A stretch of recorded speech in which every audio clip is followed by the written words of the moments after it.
दिन एक राजा शिकार करने के इरादे से अपने लोगों के साथ एक जंगल से गुजर रहा था। बहुत दूर दूर तक कोई शिकार नजर नहीं आया था। वे धीरे धीरे घने जंगल में प्रवेश करते गए। बस कुछ दूर गए थे कि उन्हें कुछ डाकुओं की छिपने की जगह दिखाई दी। वैसे ही वो लोग उनके पास पहुँचे कि पास के पेड़ पर बैठा तोता बोलने लगा, एक राजा आ रहा है, उसको पकड़ो पकड़ो, इसके पास बहुत सारा सामान है, लूटो लूटो, जल्दी लूटो, जल्दी जाओ।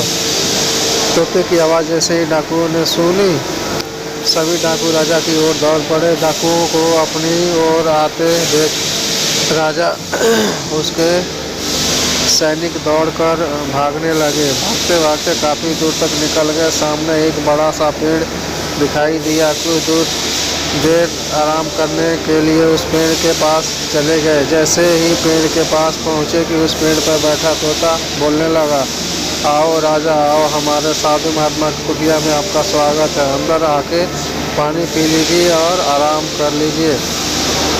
तोते की इस बात को सुनकर राजा हैरान में पड़ गए और विचार करने लगे कि एक ही जाति के दो प्राणी का व्यवहार अलग अलग कैसे हो सकता है। राजा को कुछ समय समझ में नहीं आ रहा था। वो तोते की बात मानकर अंदर साधु की कुटिया में चला गया। साधु महात्मा को प्रणाम कर उनके पास बैठ गया और अपनी सारी कहानी सुनाई। और फिर धीरे धीरे पूछा, ऋषिवर, इन दोनों तोतों के व्यवहार में आखिर इतना अंतर क्यों है?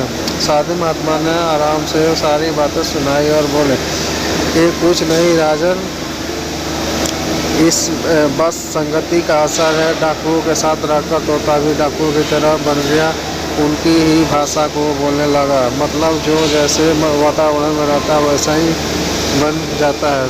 कहने का अर्थ है कि मूर्ख लोग भी बुद्धिमान के साथ रहकर बुद्धिमान बन सकते हैं, और अगर बुद्धिमान भी मूर्ख के संगत में तो उसके अंदर भी मूर्खता भर जाती है। इसीलिए हमें संगति सोच समझ कर लोगों से करनी चाहिए। जय हिंद। अगर आप लोगों को वीडियो अच्छी लगे तो लाइक सब्सक्राइब ज़रूर करें। धन्यवाद।